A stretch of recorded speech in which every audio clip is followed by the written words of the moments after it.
It is time to bring in David Tereshchuk. It's time for the Media Beat. David has his own column, of course, on the web. TheMediaBeat.us is where you can find that. He is also a PBS television correspondent reporting on ethics and belief.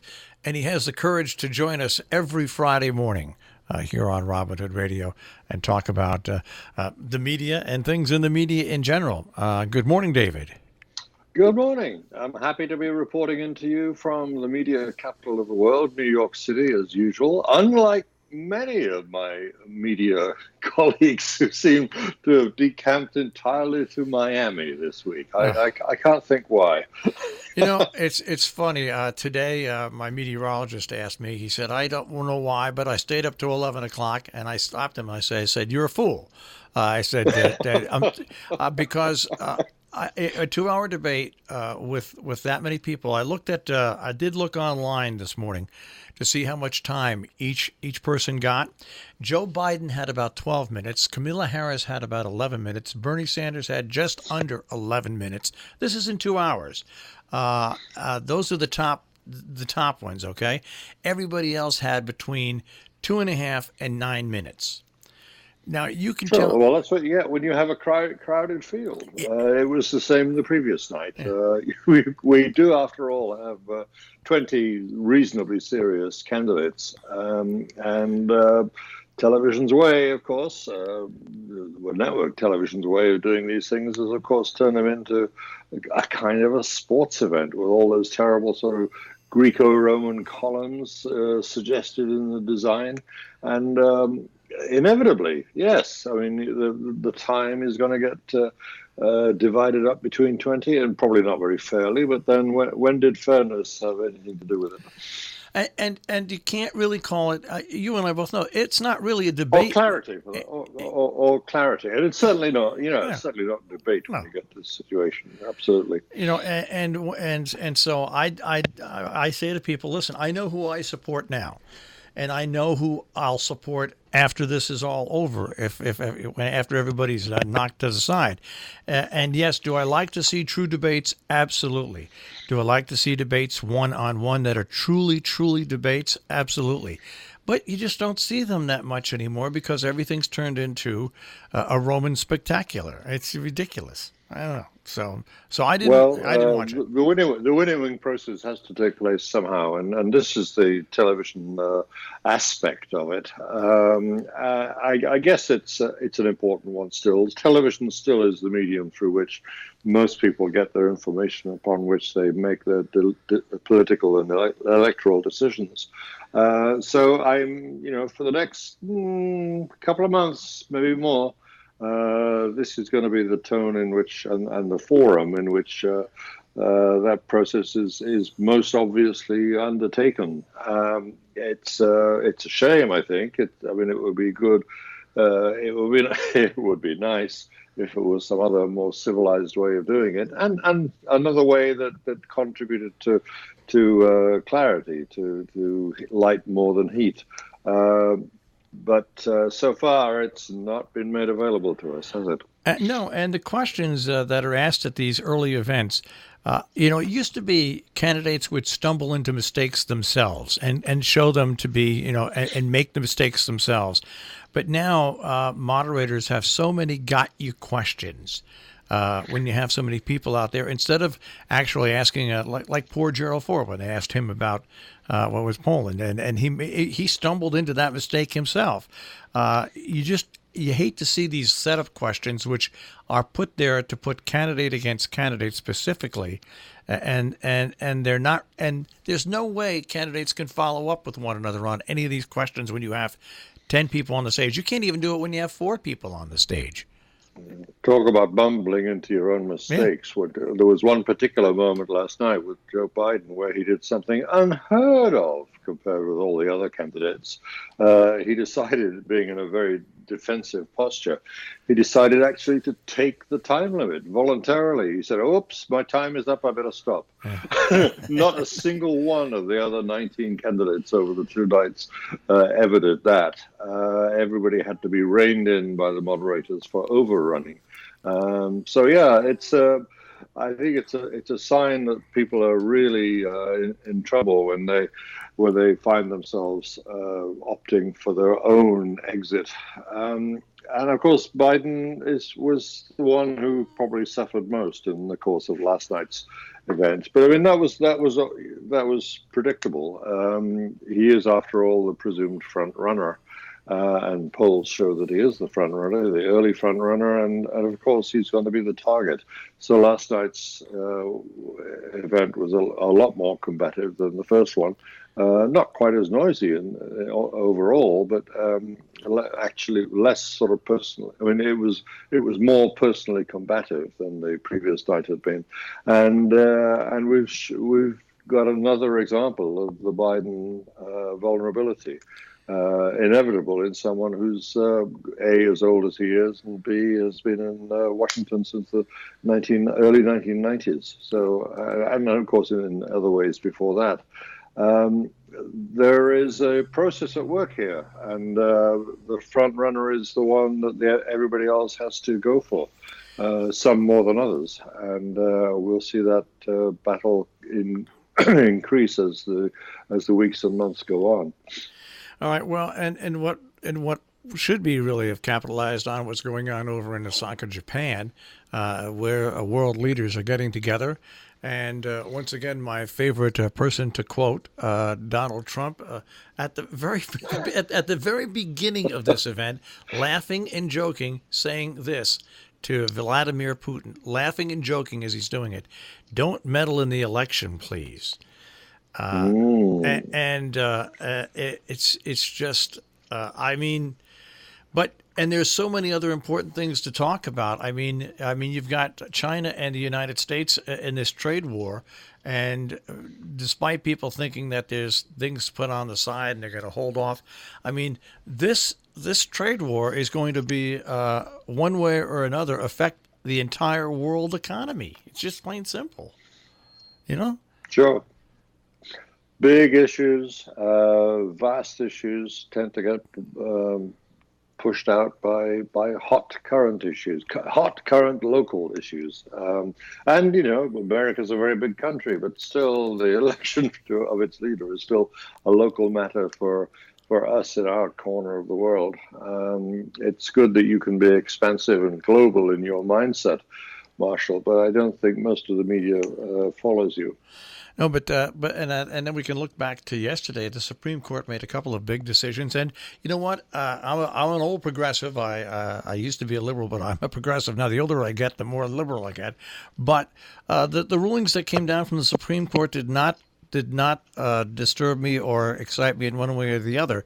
And the gerrymandering case, which both Republicans and Democrats had filed to the court for, the court made the right decision. They're going to stay out of politics. There's nothing in the Constitution about gerrymandering, believe it or not. It's not outlawed. And, well, it's hardly surprising. Yeah. It's a political process, Yeah. and politicians have always been in charge of it, and that's not likely to change until the legislation changes. That was the Supreme Court's decision that this is a matter for the lawmakers, not for the judges. And then on the census, the question of the census, the thing that amazed me about that is that after the decision was made on the census, President Trump tweeted that he was going to ask his lawyers to put off the census. It's written in stone when the census is. It's part of American law. Yes, but the decision is extremely inconvenient for this administration, and that's one instance of the Supreme Court doing its job in the way that it's supposed to. This particular decision, and both the decisions, by the way, were swung by the Chief Justice of the Supreme Court, which is interesting in both cases. But he swung that way in the matter of the census question about citizenship in the questionnaire, because it had no choice. It was a set of jurists of the finest quality, we are told, in the United States, And there was a mismatch of evidence and statement on the government side. And given that, they, of course, have to throw it back to play again in the lower courts, because it looks to the justices, and you can absolutely see why, that the government is lying in its argument about the reasons for having this citizenship question in the census questionnaire.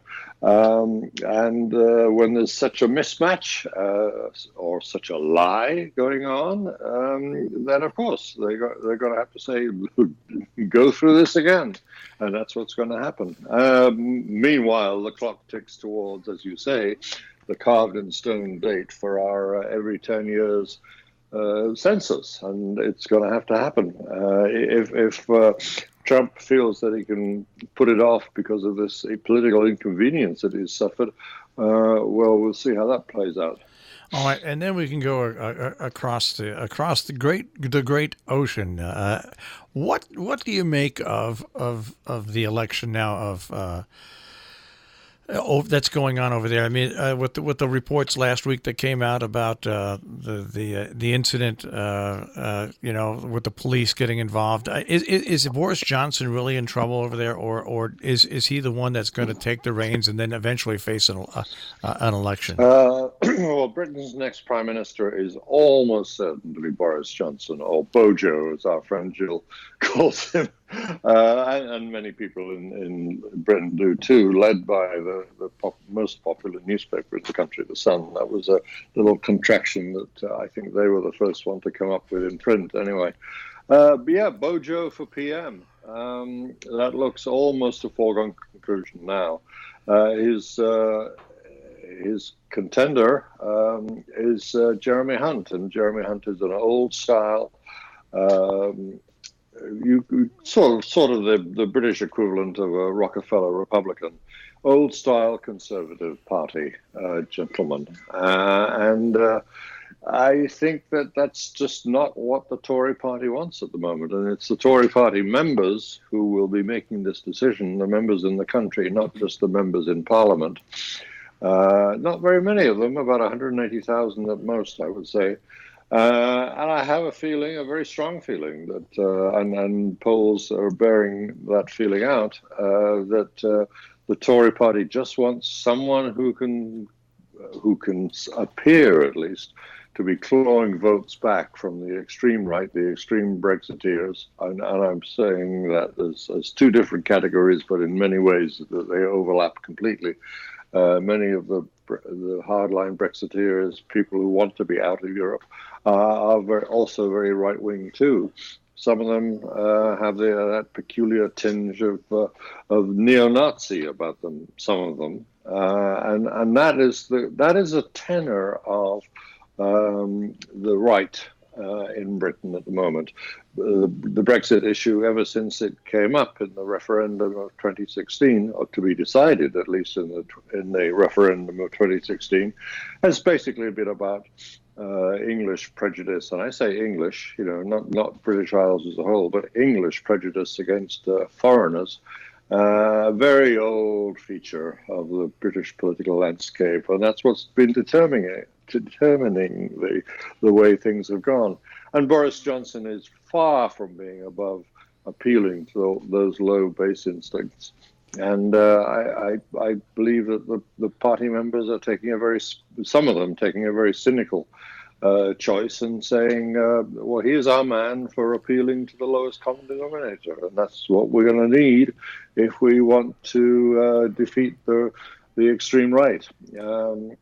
What the risk, of course, is that they just end up losing the general election with him anyway, and the whole thing lets in the Labour Party instead, which is possible. In fact, more and more possible the more frantic the Conservatives start to look, and that's what they are looking now. They're in a frantic state. But it also looks as though it's a strategy.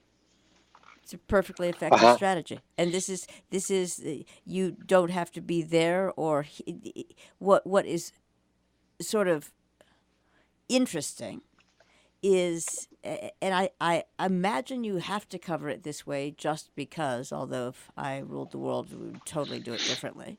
But there are just classic game strategies that are being played out, and yet they are being covered in the media as though, through such a focused lens that you don't see the bigger you don't see the bigger picture at play, and it's the bigger picture that's going to actually inform what takes place. And there's a breathlessness to that narrow focused coverage that you're talking about. It seems to give it impetus because it's urgent. It has an atmosphere of urgency about it. But taking the broader view and seeing that there are strategic trends, if you like, at play and strategic shifts taking place can be lost, all too easily lost. And of course, in the case of the British story of the moment, the front focusing for the media, it seems to be what goes on behind closed doors in Boris Johnson's house. And of course that has some relevance, but it's not the most important issue at stake. Well, more to the point, and this is sort of frustrating, and I don't know if it's a contextual issue. People who actually know Bojo, which is know Al, people who actually know him know about his personal life, which is nothing if not interesting. Raucous. Raucous. That's a good. Exactly. And it's so. It's again. What's frustrating is you've got this manufactured image that someone is then running within the confines of, and you again pick a candidate. We saw 20 of them last night. I saw some stuff last night that would make me want to go back to. I didn't want to get up today. Basically, I didn't want to get up today after seeing. Well, shame on you for watching. No one would blame you. No, Marshall is absolutely shame on me for watching. I watched it from a clinical standpoint, and then I went to bed thinking, again, no one called me. They should have, because they were. It's there. There's now some video out there that's just going to make just people's lives miserable. End of story. This herd mentality, which, David, in fairness, you've known me a long time. Marshall's known me a long time. We know that if there's anything that just gives me cooties, it's that. But that people don't seem to notice is a little bit frustrating. Well, they're concerned with other things. They're concerned with the horse race. They're concerned with the ad hominem and ad feminem attacks that take place, and it makes for hot television. Yes, and you have to, because otherwise it'd be like watching C-SPAN. But here's what I don't understand, and David, maybe you can help me out on this. I mean, we've got all these town halls and networks. What I would love to see, instead of these debates this early on, is the networks, the mainstream networks, and that includes Fox, CBS, ABC, NBC, team up with regional New York Times, LA Times, Washington Post, regional newspapers, hold 1 hour or 2 hour television events that feature one or two candidates. They've got plenty of airtime. Have independent journalists, not from the networks, but from the newspapers. And don't put those newspapers up there. You got to put local newspapers. Well, look, any newspapers. I'm just saying from any of the regions. I'm just saying it's got to split up to the regions, so all the regions get involved in newspapers. Have newspaper qualified newspaper writers ask the questions that concern their regions to the different candidates in these different sessions. You've got plenty of airtime. You've got plenty of time. Everybody, all 20, can get their licks in, and actually get across their ideas.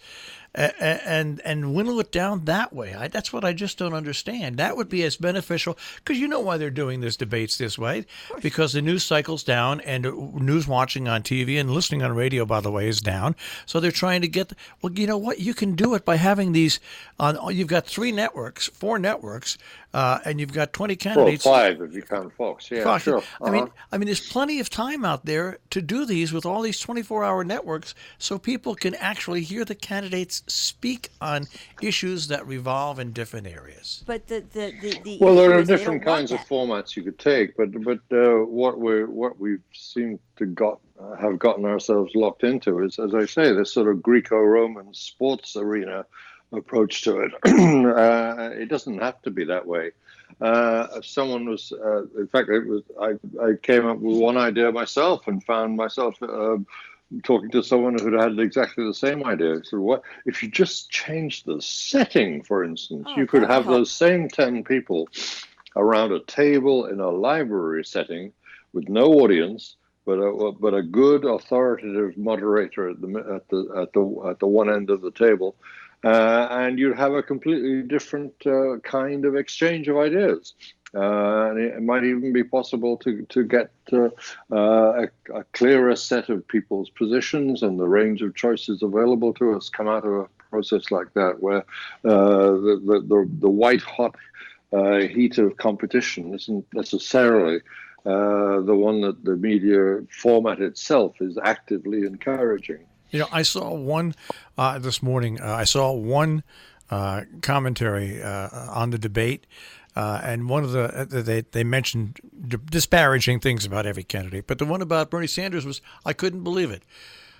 Bernie Sanders kept repeating himself. Well, he kept repeating his ideas. That's why you're on the debate stage. Of course, that was complained about. It's so fascinating. What is being yented about this morning is so, it's fascinating, simply because it is, again, through that prism of, okay, very short term, that was last night. It's like, yeah, let's look backwards. You know, whoever... Bernie Sanders has been repeating himself for 40 years. His issues and ideas have not changed, and he puts them forward any chance he gets, and that shouldn't be a detriment. What you mentioned earlier on, David, about what Joe Biden did by backing out and saying my time is up, that's different. But if you've got a bunch of issues that's your platform, what are you on stage for? To push your platform? Absolutely, you know, consistency sometimes is regarded as a virtue in politics. If there's one thing about Bernie, is that he's always Bernie. But of course, the media has this incredible thirst for anything new. And you know, I think the Kamala Harris and Joe Biden conflict on stage last night is kind of something new, and it's another crack in the Biden facade, a justified facade in many ways, but a facade which, you know, when you consider how long his career is bound to have some cracks in it, which his opponents can exploit, and the exploitation period has now very definitely started. Oh, yes, absolutely. But again, if I understand that you have to knock everybody out. I think, this is just my opinion, this format is ridiculous.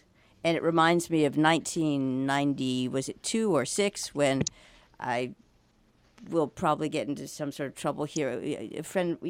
There were so many people running the Democratic primary. Carol Moseley Brown was one of them.